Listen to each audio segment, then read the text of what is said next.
اللہ کی رضا کے بغیر درخت کا ایک پتا بھی نہیں ہل سکتا۔ تمہاری زندگی میں جو کچھ بھی ہو رہا ہے وہ صرف اس کی رضا ہے۔ اگر تم آزمائش سے گزر رہے ہو تو بھی وہ جانتا ہے۔ اگر تم کچھ مانگ رہے ہو اور ابھی نہیں مل رہا تو بھی انتظار کرو، وہ تمہیں تمہارے صبر سے ہی آزمائے گا کہ تم اس صبر کا اجر مانگتے ہو یا نہیں۔ یاد رکھنا، اللہ پاک اپنے بندوں کو ان کی طاقت سے زیادہ نہیں آزماتا۔ اگر کوئی شے تمہیں اذیت دے رہی ہے تو اسے بتاؤ، اگر کچھ بھول نہیں پا رہے ہو تو اسے بتاؤ۔ ایک وہی ہے جو کن کہہ کر سب بدلنے پر قادر ہے، کیونکہ تم چاہ بھی نہیں سکتے اگر وہ نہ چاہے۔ جو دعائیں قبول نہیں ہوتی وہ بہتر اجر رکھتی ہیں۔ آپ کو کہانی کا دوسرا رخ نہیں دکھایا جاتا۔ یہ دعائیں زندگی میں وہ آسانیاں لاتی ہیں جن کے لیے ہم سرے سے دعا ہی نہیں کرتے۔ جو دعائیں قبول نہیں ہو رہی، بقول آپ کے وہ زندگی میں بہت سی آسانیاں لا رہی ہیں، وہ بہت سے مصائب ٹال رہی ہیں، وہ بہت سی مشکلوں کو دور کر رہی ہیں۔ اطمینان رکھیں، صبر کریں، دعا کریں اور اللہ پر یقین رکھیں۔ خوش قسمت ہوتے ہیں وہ لوگ جو شروع سے اللہ کے بہت قریب ہوتے ہیں، لیکن پتہ ہے خوش قسمت ترین وہ لوگ ہوتے ہیں جنہیں اللہ تعالیٰ گمراہی کے راستے سے چھین کر نیکی کے راستے کی طرف لاتے ہیں، جنہیں اللہ فرماتے ہیں تم کہاں بہکائے جا رہے ہو، تم تو میرے لیے ہو، میں نے تمہیں اپنے لیے بنایا ہے، تم کہاں دنیا کی رنگینیوں میں کھوئے ہوئے ہو، تم اس دنیا کے لیے نہیں بنائے گئے، تمہیں تو میں نے خالص کیا ہے، تم تو میرے چنے ہوئے ہو۔ اور جو لوگ اللہ کے خالص کیے ہوئے ہوتے ہیں،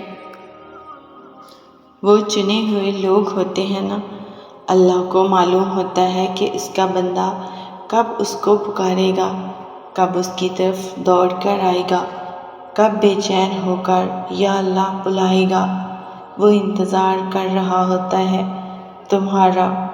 کبھی سنی ہے ایسی محبت جو فجر سے ذرا پہلے ساتویں آسمان پر نور کی مانند ہوتی ہے، خود پکارتی ہوئی دعائیں قبول کرنے کے لیے تمہیں بلاتی ہے، اور تب جو اس کی آواز پر لبیک کہتے ہیں ان کے لیے وہ اللہ سے میرے پیارے اللہ بن جاتا ہے۔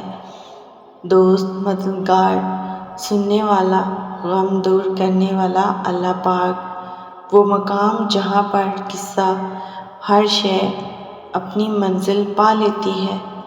تمہیں کیا لگتا ہے تم تو دعا بھی مانگ نہ سکو؟ اگر وہ توفیق نہ دے، وہ تمہیں آزمائے گا اور تمہیں اس کا اجر بہترین بھی دے گا۔ بس کبھی غلط گمان نہ رکھنا۔ دیر کا مطلب انکار نہیں بلکہ انتظار ہوتا ہے، بہترین وقت کا انتظار۔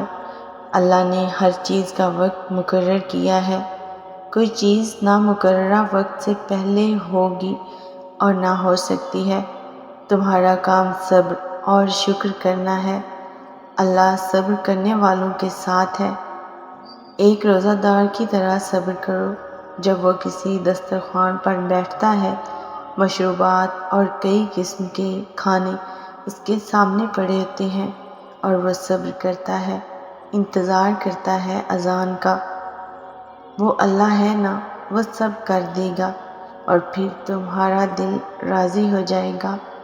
اللہ کی طرف سے آزمائش اس کے پیارے بندوں پر ہی آتی ہے، جیسے اللہ کے محبوب حضرت محمد صلی اللہ علیہ وآلہ وسلم پر تبلیغ اسلام کے دوران آئی تھی، جیسے حضرت موسیٰ علیہ السلام پر فرعون کی حکومت میں آئی تھی، جیسے حضرت یوسف علیہ السلام پر اندھے کنویں میں آئی تھی، جیسے حضرت ابراہیم علیہ السلام پر دہتی آگ کی صورت میں آئی تھی، جیسے حضرت یونس علیہ السلام پر مچھلی کے پیٹ میں آئی تھی، جیسے یعقوب علیہ السلام پر بیٹے کی جدائی کے طویل عرصے میں آئی تھی، جیسے حضرت زکریا علیہ السلام پر اولاد کی صورت میں آئی تھی، جیسے بی بی مریم علیہ السلام پر الزامات کی صورت میں آئی تھی، جیسے بی بی ہاجرہ علیہ السلام پر صفا و مروہ کی پہاڑی پر آئی تھی، لیکن ان سب نے اپنی آزمائش کے دوران صبر کیا اور پورے یقین سے اللہ سے دعا مانگی تو اللہ نے ان کی دعا قبول فرمائی اور انہیں سرخرو کر دیا اور ان کے لیے معجزے ہوئے اور ان کو بہترین اجر دیا گیا۔ وہ توکل کرنے والے، اللہ کو اپنا مددگار رکھنے والے پرہیزگار تھے۔ ایسے ہی تم بھی توکل رکھو، انشاءاللہ اللہ تمہاری دعائیں قبول بھی کرے گا اور بہترین اجر بھی عطا فرمائے گا۔